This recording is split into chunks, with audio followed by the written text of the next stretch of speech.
Olá, pessoal! Vamos falar sobre redação. A partir de hoje, aprenderemos a reconhecer os tipos de redação, as chamadas modalidades redacionais. Nós vamos identificar quais são os tipos de texto que o vestibular costuma apresentar a você. E vamos também aprender quais são os elementos essenciais que você deve saber para redigir o seu texto. Todos sabem que a redação possui agora caráter eliminatório. O que significa isso? Significa que você precisa atingir uma nota mínima para que seja classificado em seu exame vestibular. Espero poder ajudá-lo a passar por essa fase tão delicada da sua vida. Mas por hoje nós vamos ver tipos de texto. Como reconhecer tipos básicos de texto. Eu vou falar de 3. Há outros sobre o qual falaremos nas próximas aulas. Hoje falaremos sobre descrição, narração e dissertação. Teoricamente, nós vamos ver como reconhecer esses textos. Quais são as características, quais são os elementos que você deve observar para identificá-los. Em outras aulas vamos falar sobre como fazer esses textos e você vai, junto comigo, acompanhar esse processo de identificação e mais tarde de confecção do seu próprio texto. Muito bem, desde pequeno você escreve textos, desde pequeno você descreve situações, você narra fatos, você defende suas ideias. Então, na verdade, o que nós vamos fazer é dar nomes àqueles textos que você já produz oralmente ou que você faz através da escrita. Tudo bem? Começaremos pela descrição. Então, o que é a descrição? Vamos ver na tela uma definição e você, junto comigo, em um texto que eu vou ler, vai tentar identificar os elementos que, na teoria, na definição, serão apontados. Vamos lá? A descrição é um tipo de texto em que se procura caracterizar, vejam, com palavras, estamos aí visando a escrita, a imagem de alguma pessoa, objeto, cenário, situação, sentimento, enfim, aquilo que desejamos que outra pessoa conheça.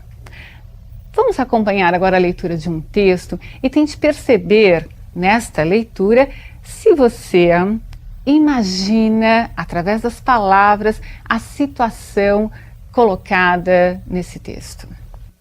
Algures na Índia. Uma fila de peças de artilharia em posição. Atado à boca de cada uma delas há um homem. No primeiro plano da fotografia, um oficial britânico ergue a espada e vai dar ordem de fogo. Não dispomos de imagens do efeito dos disparos, mas até a mais obtusa das imaginações poderá ver cabeças e troncos dispersos pelo campo de tiro, restos sanguinolentos, vísceras, membros amputados. Os homens eram rebeldes. Algures em Angola. 2 soldados portugueses levantam pelos braços um negro que talvez não esteja morto. Outro soldado empunha um machete e prepara-se para lhe separar a cabeça do corpo. Esta é a primeira fotografia. Na segunda, desta vez, há uma segunda fotografia. A cabeça já foi cortada. Está espetada num pau e os soldados riem.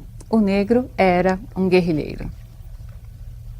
Você deve ter percebido que há uma série de características que foram enumeradas. O texto começa indicando um lugar.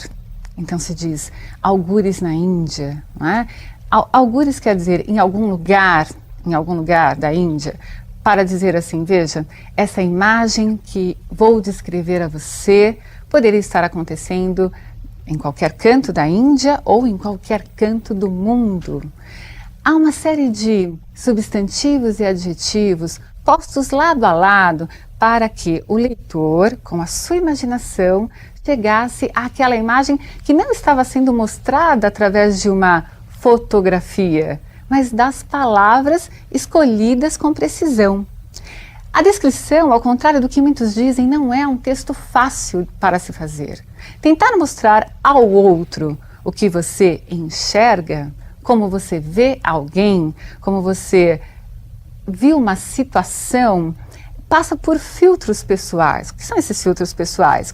É como cada um tem a palavra, o significado da palavra, em sua mente, não é? Dizer que uma pessoa é legal, que ela é simpática, que ela é chata, é muito relativo. Quais são os elementos que fazem com que se possa chegar a essa característica? Então, não é um texto fácil para se fazer, mas eu acho que você já consegue reconhecer. Sempre que houver o objetivo de provocar no ouvinte, no leitor, a visualização de um objeto, quando eu falo em objeto, pense em pessoa, coisa ou sentimento, você estará descrevendo. Tudo bem? Outro tipo de texto é o texto narrativo. Você também sempre conta fatos a alguém. Você conta o que aconteceu numa festa, o que aconteceu na própria escola, o que aconteceu na política, um fato, enfim, interessante, que lhe chamou a atenção e que você percebeu vale a pena ser contado a alguém. Então, narrar é contar fatos. E você vai selecionar esses fatos, selecionar como contá-los, de acordo também com o seu ponto de vista, é lógico, não é? Então, o que é que você achou mais interessante? Você vai selecionar. Só que observe que quando você conta este fato e você faz essa seleção dos elementos mais importantes, você tem um objetivo, que é fazer com que o leitor esteja sempre atento ao desfecho da sua história. Uma piada é uma narrativa. Não tem nada mais terrível do que contar uma piada, chegar ao desfecho e não alcançarmos o nosso objetivo, que era fazer com que o outro simplesmente risse, né? Ficasse feliz ou enfim, né? Às vezes a piada não causa o efeito que nós pretendíamos porque algum elemento no meio da narrativa ficou perdido. Então, eu falei da piada porque você conhece muito bem a piada, qual é o esquema de uma piada, o começo, meio e fim e o resultado que se espera quando se conta ou quando se ouve a piada. Mas há vários textos narrativos e nós veremos vários exemplos. O exemplo que eu vou utilizar com vocês agora para mostrar alguns dos elementos da narração é uma música. Sim, a música também pode ser narrativa. Eu falei piada, eu falei de um fato qualquer que você conte no dia a dia. Podemos pensar numa novela de TV, que é a narrativa, e vamos ver como essa narrativa aparece numa música que certamente você conhece. Veja. A definição de narração: tipo de texto em que se contam fatos, em que há personagens, ação, um tempo e um espaço. Esses elementos nós vamos desdobrar em outras aulas. Por ora, tente identificar, ao menos nessa letra de música que nós vamos ler, as personagens, né? A ação que está a elas atribuída. E vejam se vocês conseguem identificar algum elemento de tempo ou espaço, onde ocorre, quando ocorre. Vamos ver se é possível fazê-lo. Eduardo abriu os olhos, mas não quis se levantar. Ficou deitado e viu que horas eram. Enquanto Mônica tomava um conhaque no outro canto da cidade, como eles disseram. Eduardo e Mônica um dia se encontraram sem querer e conversaram muito mesmo para tentar se conhecer. Foi um carinha do cursinho do Eduardo que disse: tem uma festa legal e a gente quer se divertir. Você conhece a continuação dessa letra. Conta-se lá a historinha do encontro de Eduardo e Mônica. Falam-se características desses dois personagens, do Eduardo e da Mônica. Contam-se fatos envolvendo, a partir desse encontro deles e de como eles se conheceram, fatos envolvendo a vida dos dois, né? Então essa música é muito próxima da realidade de vocês, certamente. Uma música do Legião Urbana, um grupo muito conhecido. Muito bem. Perceberam que há ali personagens? Perceberam o desenvolvimento dos fatos? Perceberam que há ação?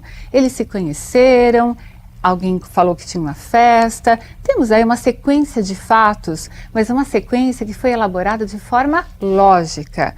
Eu não posso contar fatos desordenadamente. Mesmo que eu escolha começar pelo fim da história até chegar ao começo, eu optei por uma sequência lógico-temporal. Não precisa ser sempre a mesma, como eu disse. Posso começar pelo fim e ir para o começo da história. Ou começar pelo era uma vez, apresentar as personagens, situá-las num espaço, desenvolvê-las, desenvolver essas personagens e suas características dentro de um determinado tempo e chegar ao desfecho. Eu quero prender a atenção daquele que me ouve ou daquele que lê a minha história. Lembre-se que esse é o objetivo da narração. Eu vou contar o fato, eu vou criar uma complicação para chamar a atenção desse leitor ou desse ouvinte e levá-lo até o final da minha narrativa, para que ele se sinta interessado. Tudo bem? Vimos então descrição e narração. Mais um tipo de composição, a dissertação.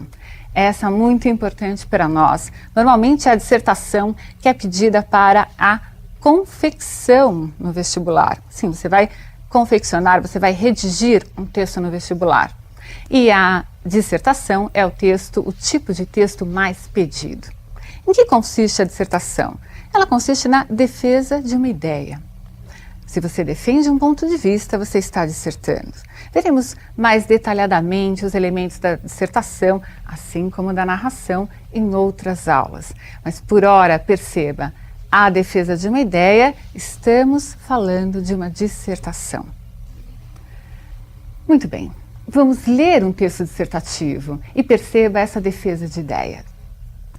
Veja uma definição, então, para que fique bem clara e gravada na sua mente. Tipo de texto em que predomina a defesa de uma ideia. Veja, então, essas ideias expostas nesse texto que lerei para vocês. Muito nos parecemos com eles. Nós, homens, somos animais de corpo mole, indefesos, soltos numa natureza cheia de predadores. Comparados com os outros animais, nossos corpos são totalmente inadequados à luta pela vida. Vejam os animais. Eles dispõem apenas do seu corpo para viver. E o seu corpo lhes basta. Seus corpos são ferramentas maravilhosas. Cavam, voam, correm, reproduzem-se. Nós, se abandonados apenas com o nosso corpo, teríamos uma vida muito curta. Ficou claro para vocês? Perceberam a defesa de ideias? Esse texto é de Rubem Alves, um filósofo educador. Um texto muito interessante. Em outra oportunidade, veremos outras partes desse texto. Pessoal, resumindo, descrição é a tentativa de, através das palavras, fazer com que o outro visualize um objeto. Narração, contam-se fatos. E dissertação, defendem-se ideias. Tudo bem? Em outras aulas continuaremos a desenvolver esses tipos de texto, essas modalidades textuais. Um grande abraço. Até!